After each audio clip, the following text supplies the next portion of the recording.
आज हम लोग देखने वाले हैं क्लास 8 का एमसीक्यू चैप्टर साउंड का। इसमें टोटल 20 एमसीक्यू देखेंगे, सॉल्यूशन भी होगा इसका, और आप अपना नॉलेज भी चेक कर सकते हैं। इसमें टाइमर लगा हुआ है 10 सेकंड का।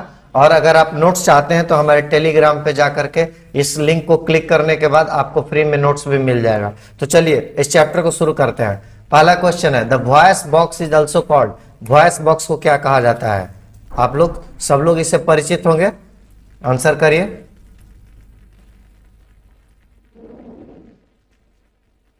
सो करेक्ट आंसर इज लैरिंग्स। देखिए यही लैरिंग्स होता है, आपके नेक में पोजीशन, ये वोकल कॉर्ड्स होता है, यही वाइब्रेट करता है तब जाकर के क्या होता है, साउंड निकलता है। इसका पोजीशन कहाँ पे है लैरिंग्स का, ये देखिए यही वॉइस बॉक्स, ठीक है। इसी के वाइब्रेशन होने के कारण साउंड प्रोड्यूस होता है।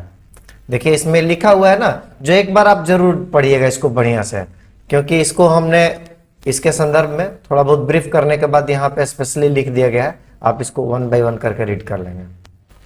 आगे देखिए, hearing range of human ear. Human ear का हियरिंग रेंज कितना है? स्टार्ट करते हैं, आपको टाइम अब देखिए, बताइए। बेटर होगा पहले आप वीडियो देख ले साउंड का, उसके बाद इसको सॉल्व करें तो आसानी से कर सकते हैं। सो 20 हर्ट्ज से कितना होता है, 20,000 हर्ट्ज, यानी कि 20 हर्ट्ज से नीचे बिलो इसके और 20,000 हर्ट्ज के ऊपर इसको नहीं देख सकते। यानी यही बीच वाला जो रेंज है 20 से ऊपर और 20,000 से नीचे, यही है। इसका अगर ग्राफ निकाला जाए तो इस तरह का कुछ, ये वाला जो पार्ट दिख रहा है, ये जो आपको गेरुआ कलर, यही कलर जो है ना आपका जो थ्रेशोल्ड ऑफ फीलिंग है, यानी कि इस रेंज में अगर रहेगा तो हम सुन सकते हैं। ये ब्लू वाला रेंज हो गया, या फिर ये वाला हो गया, ये देखिए इसमें दिया है। तो ये जो रेंज है इस तरह का, ये जो एक जो बनाया हुआ है थ्रेशोल्ड लिमिट, ये देख रहे हैं इस तरह से, यही है आपका। ये वाला जो है म्यूजिक सुनते हैं हम लोग, भाषण देते हैं, स्पीच, ये ऑडिबल रेंज टोटल मिला करके है। इसके नीचे ये जो है हम नहीं सुन सकते, इसके ऊपर जो है नहीं सुन सकते, है ना।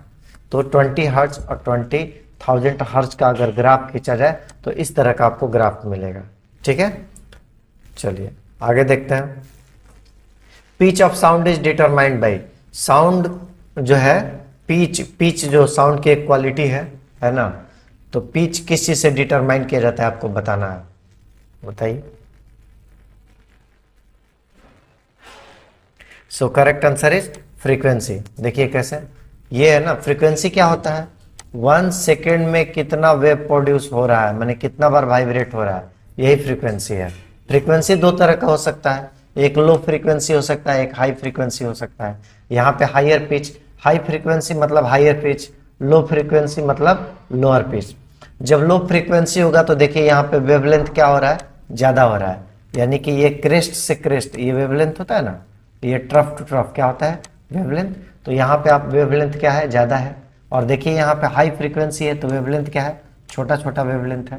सो फ्रीक्वेंसी जब ज्यादा होगा तो वेवलेंथ क्या होगा, छोटा होगा। और फ्रीक्वेंसी जब बड़ा होगा, सॉरी फ्रीक्वेंसी कम होगा तो आपका वेवलेंथ क्या होगा, ज्यादा होगा।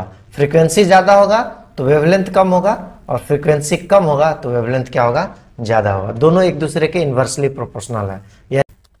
चलिए अब नेक्स्ट क्वेश्चन देखते हैं हम लोग। कोकिला क्या है, ये क्वेश्चन है। कोकिला इज ए पार्ट ऑफ, किस पार्ट का, कोकिला जो है किस पार्ट से रिलेटेड है। इसमें चारों ऑप्शंस में से आपको बताना है। Your time starts now.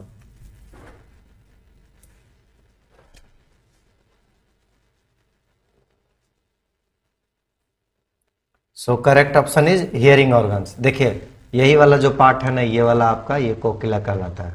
यहां से साउंड इंटर करेगा, यहाँ पे ऑडिटरी कैनाल से इंटर करने के बाद ईयर ड्रम को जाके हिट करता है। ईयर ड्रम के बाद फिर क्या होगा, यहाँ पे ये एक 3 लोग होते हैं जिनका नाम है हैमर, उसके बाद एनविल और देन स्टीरअप। यानी कि पहले ईयर ड्रम के बाद हैमर, हैमर के बाद एनविल, एनविल के बाद स्टीरअप, और ये तीनों मिल करके क्या करते हैं, जो वाइब्रेशन होता है ना उसको कम से कम 20 टाइम्स एम्पलीफाई कर देते हैं। जो वाइब्रेशन है उसको मिनिमम 20 टाइम्स एम्पलीफाई कर देते हैं। उसके बाद इसमें फ्लूइड लाइक स्ट्रक्चर जो ये जो आप स्ट्रक्चर देख रहे हैं स्नेल्स के टाइप का है, इसको कोकिला बोलते हैं। इसमें क्या है कि फ्लूइड्स भरा हुआ रहता है, और यहाँ पे ये वाइब्रेशन आने के बाद यहाँ पे इलेक्ट्रिकल सिग्नल के रूप में कन्वर्ट हो जाता है और फिर ये सिग्नल यहाँ ये जो ऑडिटरी नर्व है यहाँ से होते हुए कहाँ पे चला जाता है, ब्रेन को चला जाता है और फिर ब्रेन सेंस करता है कि हम क्या बोल रहे हैं और वो सुनता है। ठीक है, तो इस तरह से ये कोकिला जो है ये बहुत ही इंपॉर्टेंट है क्योंकि यहाँ पे ये इलेक्ट्रिकल सिग्नल में कन्वर्ट होता है, इसमें फ्लूइड्स रहता है। सो कोकिला किसका पार्ट हुआ, आपका हियरिंग ऑर्गन है। ठीक है, नेक्स्ट क्वेश्चन देखते हैं। 1 hertz is equal to 1 hertz कितने के बराबर होता है? सो आपका आंसर आप दीजिए इसको, फिर उसके बाद हम एक्सप्लेन करते हैं। 1 hertz is equal to 60 vibration per minute. देखते हैं इसको। देखिए एक्चुअल में 1 हर्ट्ज का मतलब क्या हुआ, 1 हर्ट्ज मतलब कि 1 वाइब्रेशन इन 1 सेकेंड, यानी 1 सेकेंड में कितने वाइब्रेशन, 1 वाइब्रेशन। ठीक है, 1 वाइब्रेशन 1 सेकेंड 1 हर्ट्ज का मतलब हुआ।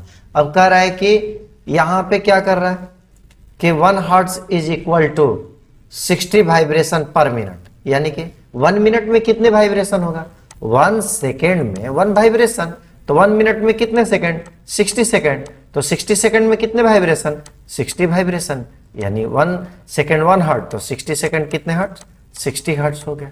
ठीक है, अगला क्वेश्चन देखते हैं। Sound can not travel through, sound कहां पे ट्रेवल नहीं कर सकता है, एयर, वाटर और वैक्यूम। यहां पे एयर 2 बार हो गया, कोई बात नहीं, एयर, वाटर और यहां पे आप ग्लास कर लीजिए इसको। सो राइट आंसर क्या है, वैक्यूम है। देखिए यहां पे आपको मून पे क्या है, कोई एटमॉस्फेयर नहीं है, यहाँ पे एयर नहीं है, जिसके कारण यहाँ पे नजदीक होते हुए भी ये दोनों दोस्त आपस में बात नहीं कर सकते हैं। ठीक है, इनको बात करने के लिए कोई मीडियम की जरूरत होगी और यहाँ पे एयर जो है प्रेजेंट नहीं है, यानी यहाँ पे वैक्यूम है। कोई यहाँ पे क्या है, सराउंडिंग्स में आपका कोई भी एटमॉस्फेयर नहीं होने के कारण यहाँ पे दोनों दोस्त बात नहीं कर सकते हैं।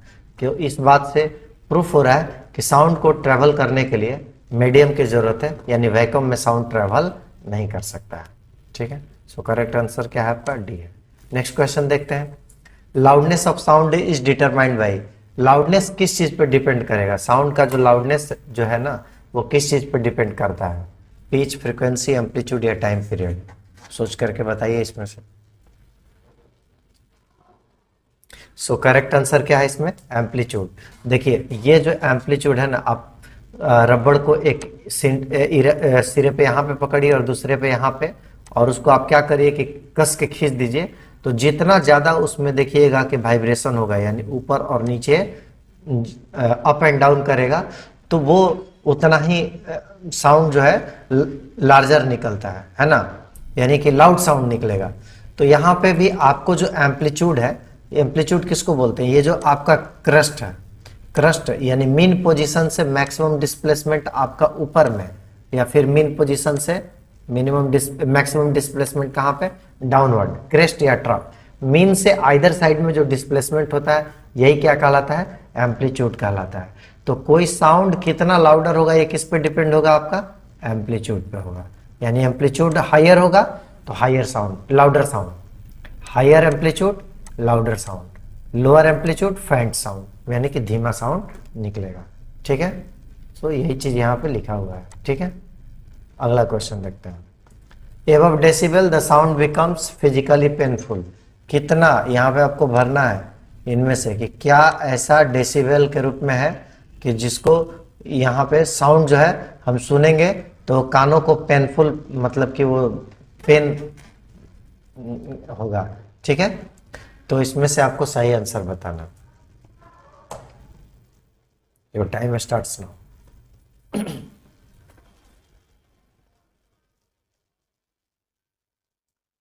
तो करेक्ट आंसर इज 80 डेसिबल, यानी 80 डेसिबल से अगर ऊपर का साउंड है तो आपके ईयर्स को वो नॉइजी होते हैं। जैसे कभी कभी आप देखे होंगे गाड़ी का जो ट्रक या बस का हॉर्न होता है आपके कान के पास तुरंत बजता है, आपको बड़ा ही डिस्टर्ब फील होता है, आपको कानों को क्या होता है, नॉइज है, वो नॉइज पॉल्यूशन की तरह होता है। तो 80 डेसिबल से ऊपर का जो भी साउंड है वो आपके कानों के लिए मतलब ठीक नहीं है, यानी उस तरह के लेवल को हम लोग क्या बोलेंगे, नॉइज।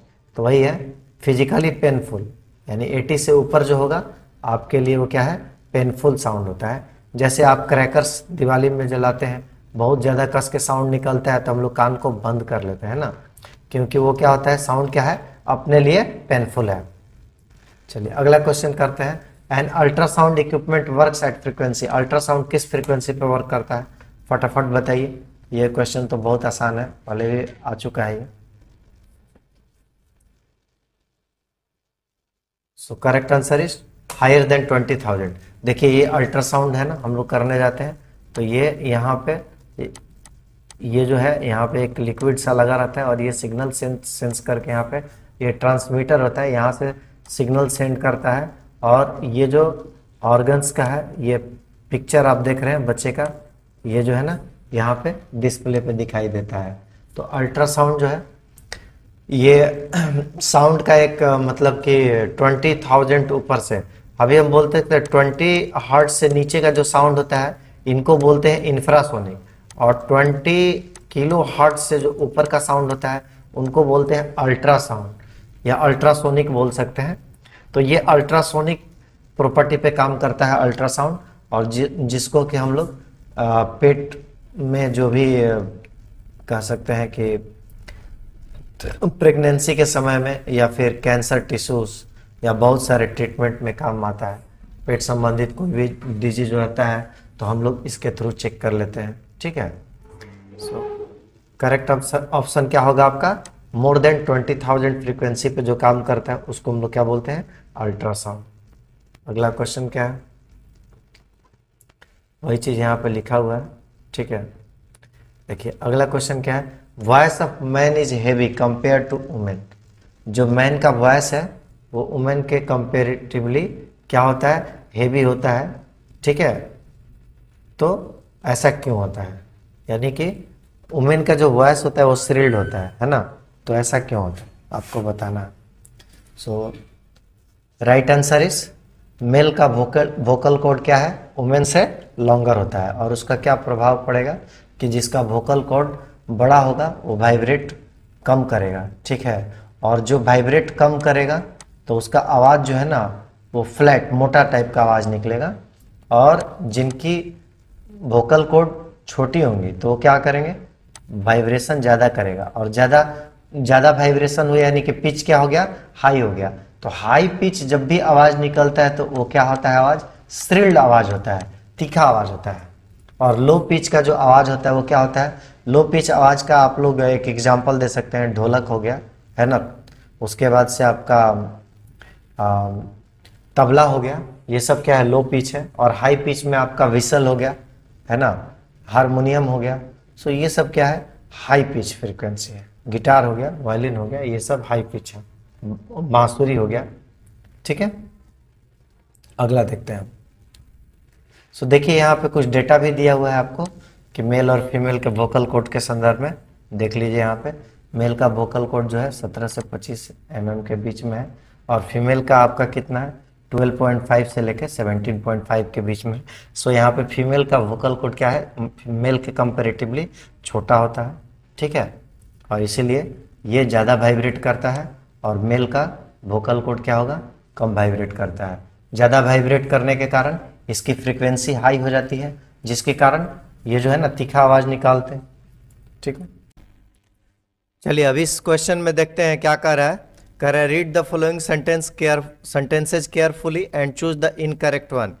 इन चारों सेंटेंस को पढ़ने के बाद आपको बताना है कि इसमें कौन सा इनकरेक्ट है, ठीक है। So your time starts now.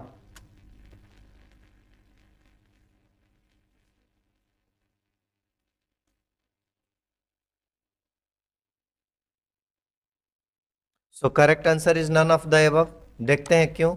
यहाँ पे अगले स्लाइड्स में हम चाहे तो इसको एक्सप्लेन कर सकते हैं। देखिए यहाँ पे देखिए, कह रहे sound travels about 15 times faster in steel than air. ये सही है, एयर से साउंड का स्पीड स्टील में क्या होता है, ज़्यादा होता है।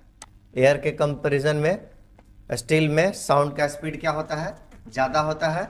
तो इसलिए ये वाला ऑप्शन आपका क्या है, सही है, 15 टाइम्स ज्यादा होता है। दूसरा क्या है, sound travel faster in solid compare to gas, ये भी सही है, क्योंकि सॉलिड में सबसे ज्यादा साउंड का स्पीड होता है, उसके बाद किस में होता है, लिक्विड में, और सबसे कम किस में होता है, गैस में। तो तीसरा ऑप्शन भी आपका sound travel faster in wood than air than water, ये भी सही है।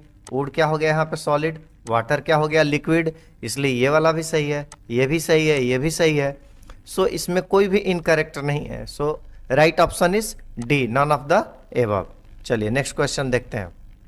करा we can distinguish between the musical sound produce by different singers on the basis of the characteristic of sound called.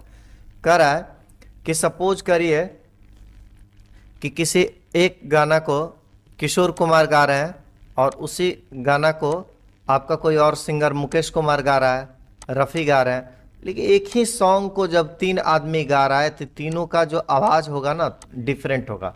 लेकिन अगर कहा जाए कि जिस साउंड मतलब जिस फ्रीक्वेंसी में एक सिंगर गा रहा है वही फ्रीक्वेंसी दूसरे का है, तीसरे का है, सेम एम्पलीट्यूड पे गा रहा है, मतलब जो लाउडनेस है दोनों का सेम है, तीनों का सेम है, फिर भी आवाज़ का जो एक आप है कि पहचान लेते हैं कि ये किशोर कुमार का आवाज़ है, ये मुकेश का आवाज़ है, ये रफ़ी का आवाज़ है, आप तुरंत उसको क्या कर लेते हैं, आइडेंटिफाई कर लेते हैं। ऐसा क्यों, वो कौन सी प्रॉपर्टी है साउंड की जिसके कारण आप इसको तुरंत आइडेंटिफाई कर लेते हैं। सो योर टाइम स्टार्ट्स नाउ।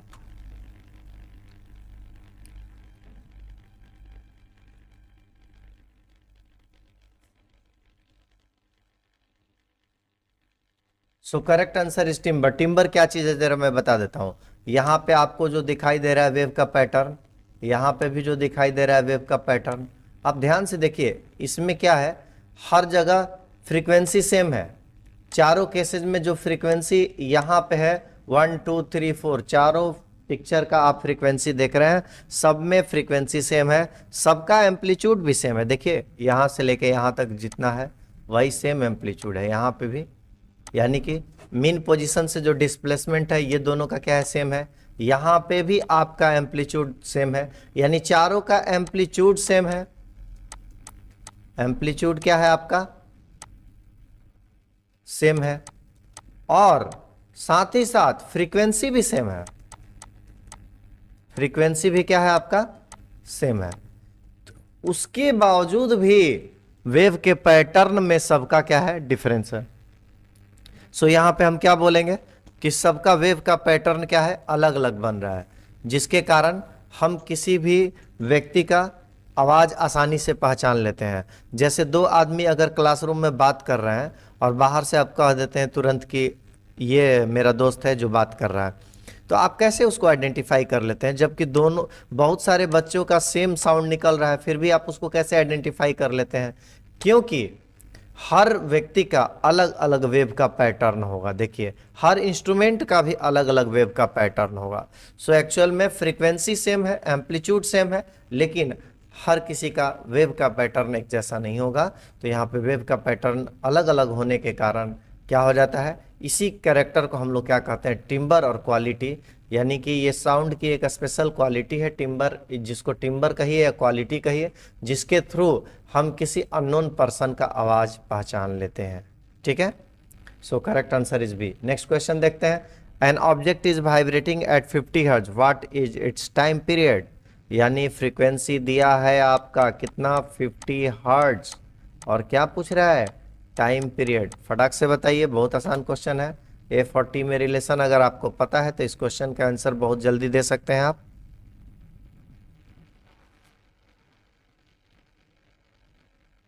देखिए देखते हैं, A40 बहुत आसान है ना।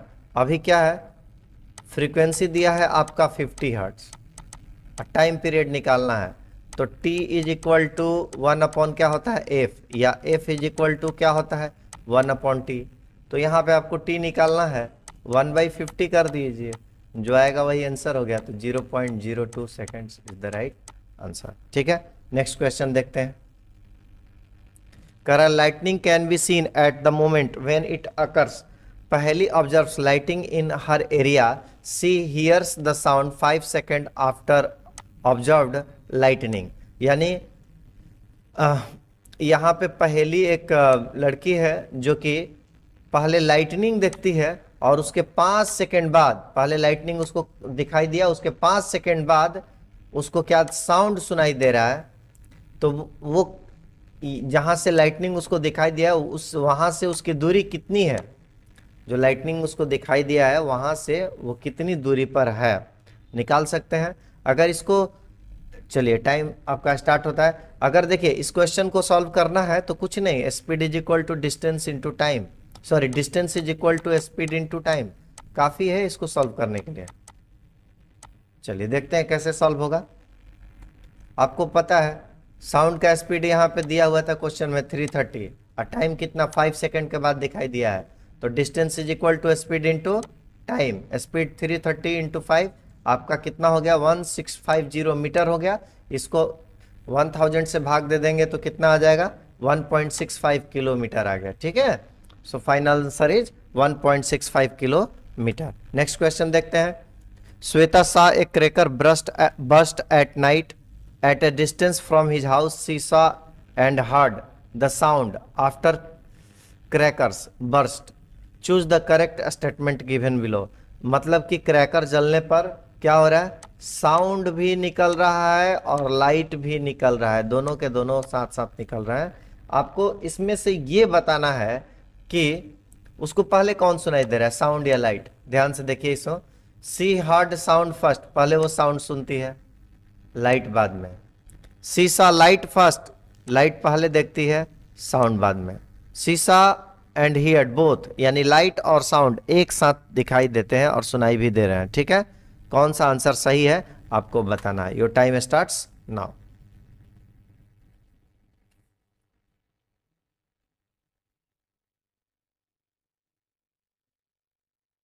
सो करेक्ट ऑप्शन इज क्या हो गया आपका बी, पहले वो लाइट देखेगी और उसके बाद साउंड। इसका रीजन भी है, आप देख लीजिए यहाँ पे लाइट का स्पीड क्या है, बहुत ज्यादा है, और साउंड का स्पीड क्या है, बहुत कम है। जहां साउंड 1 सेकंड में 330 मीटर चल रहा है, वही 1 सेकंड में ये 3 लाख किलोमीटर चल रहा है। तो यहाँ पे साउंड से लाइट का स्पीड क्या है, बहुत ही ज्यादा है, जिसके कारण वो लाइट पहले दिखाई देता है और साउंड क्या है बाद में सुनाई देता है।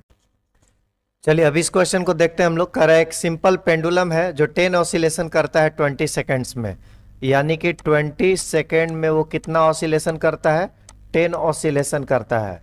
तो टाइम पीरियड बताना है। टाइम पीरियड अगर पता है तो टाइम पीरियड क्या होता है, 20 सेकेंड में 10 ऑसिलेशन, तो 1 ऑसिलेशन में कितना टाइम लगेगा ये आपको बता देना, टाइम पीरियड निकल जाएगा। ठीक है, so your time starts now. फटाफट कैलकुलेट कर लीजिए, और टाइम पीरियड निकल गया तो फिर आपको फॉर्मूला अगर पता है t इज इक्वल टू क्या होगा 1/f, f is equal to 1/t, वहां से फ्रीक्वेंसी निकाल लीजिए। सो देखते हैं इसका आंसर कैसे निकलेगा। देखिए अभी बता भी दिए थे पहले आपको। So 20 seconds 10 oscillation, 1 oscillation is equal to t, यहाँ पे ले लिए क्रॉस मल्टीप्लीकेशन कर दीजिए।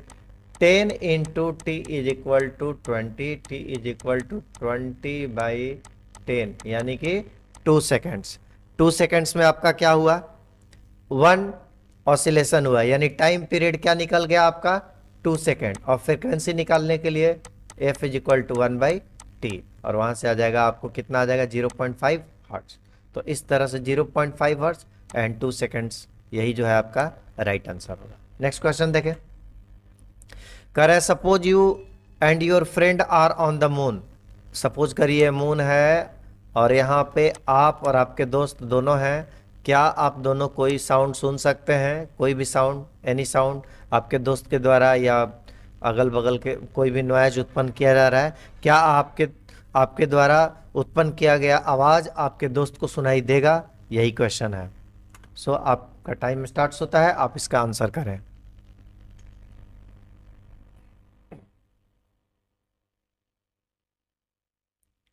तो देखिए नॉट पॉसिबल है, क्यों नहीं होगा जरा देखते हैं हम।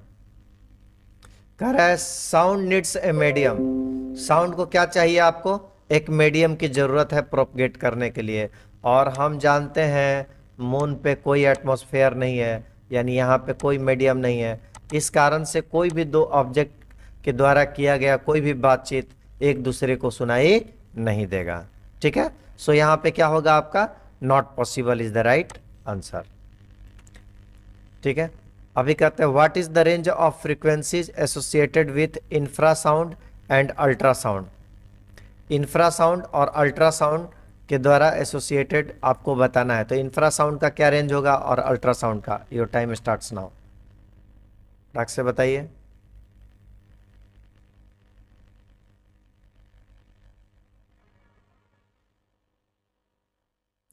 तो इंफ्रासाउंड और अल्ट्रासाउंड का क्या है आप देख लीजिए।